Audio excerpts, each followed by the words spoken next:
Good morning and welcome back to Planet Althistory. Today we are going to make part 2 of what if Lyndon LaRouche became President of the United States.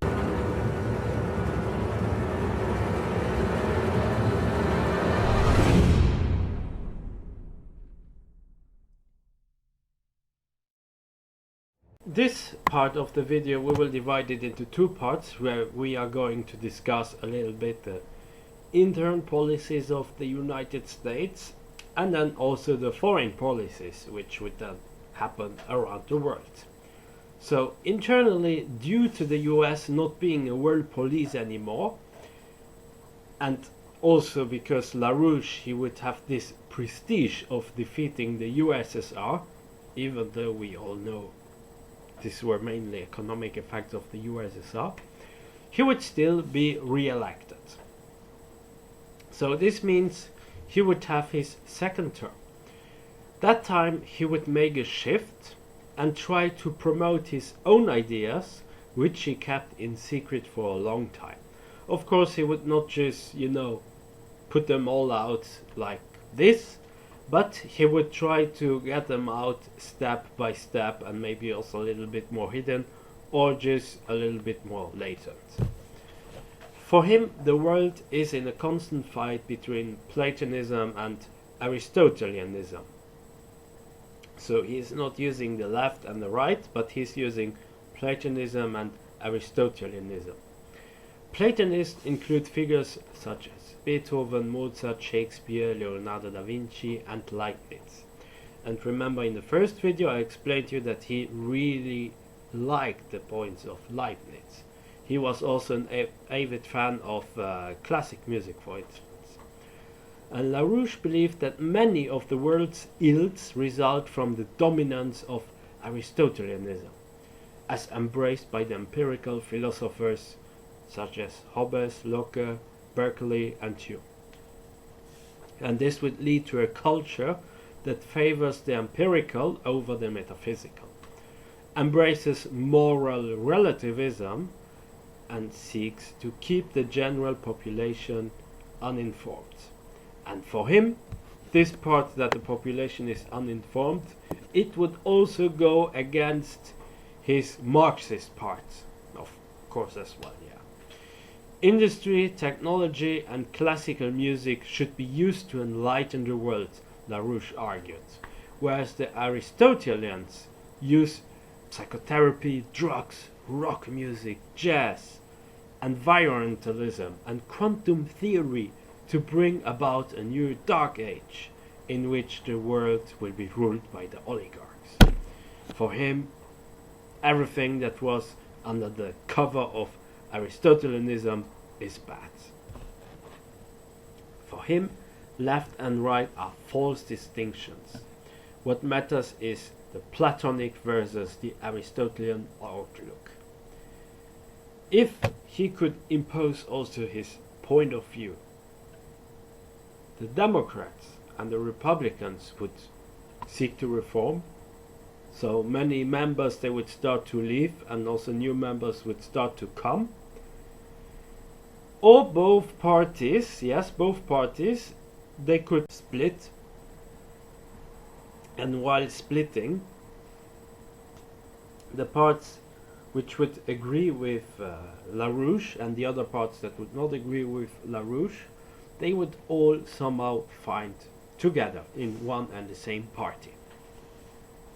Another thing he would also probably really like to focus is to make serious plans about space exploration, and he would probably pressure NATO to send again astronauts on the moon as fast as possible, and also keep a very tight plan to send a manned mission on Mars.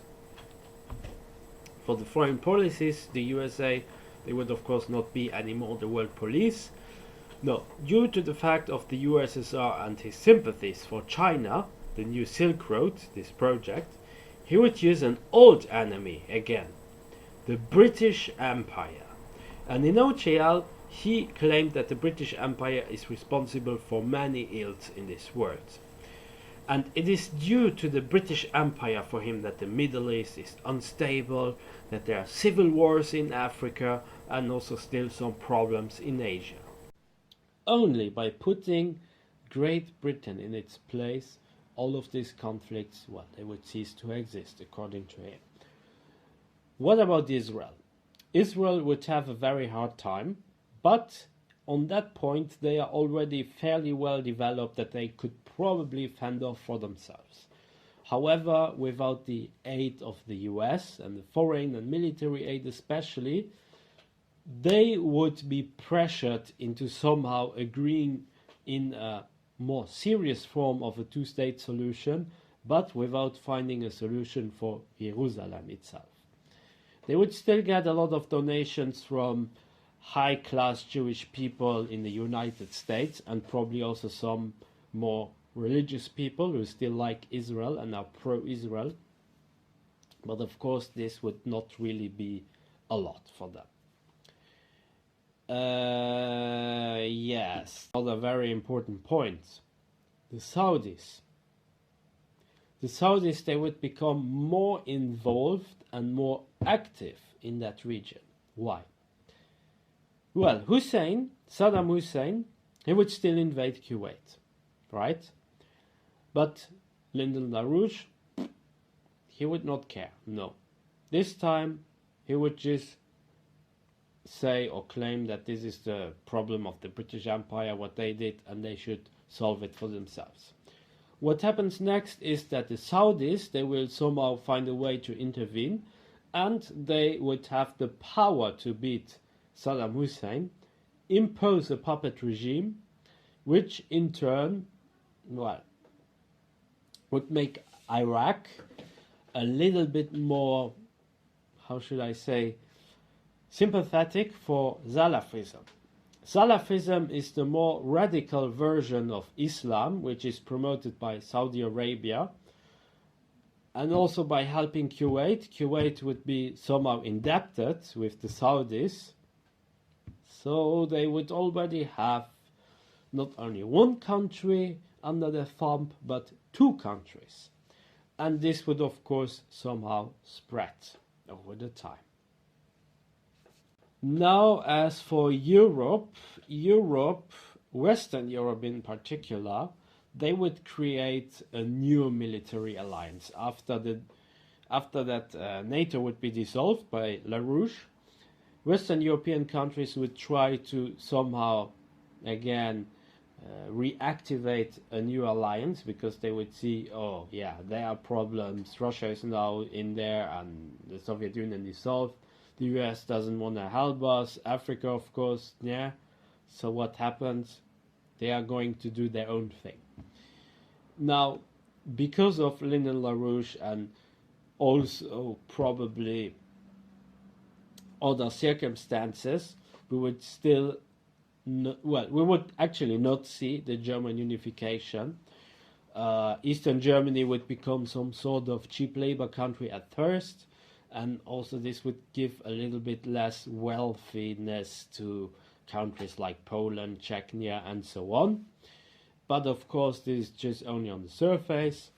Yugoslavia, the Yugoslav war would still happen with a different outcome, where Bosnia is split between Croatia and Serbia. Or maybe if the Muslim population of Bosnia is lucky, they would get a puppet state maybe called Bosniaka. Kosovo would stay in Serb hands, remain in there. But Serbia and Kosovo on the other hand, not Serbia and Albania on the other hand, they would have similar relations as, let's say, Armenia and Azerbaijan. Not so nice. To sum it up, isolationism would grow under a presidency of Lyndon LaRouche on a global scale. Multipolarism would become the norm. The world with Lyndon LaRouche could, however, accept his new paradigm of Platonism and Aristotelianism. His ideology could maybe become popular in Eastern Europe, former Soviet Union and parts of Asia, and especially in China, as well as we could see major developments in technology such as fusion energy and space exploration. that's it for today. I hope you enjoyed my video. Be sure to like and subscribe, leave a comment, support me also on Patreon, and join my forum, forum.planetalthistory.ga. Until next time on Planet Alt History.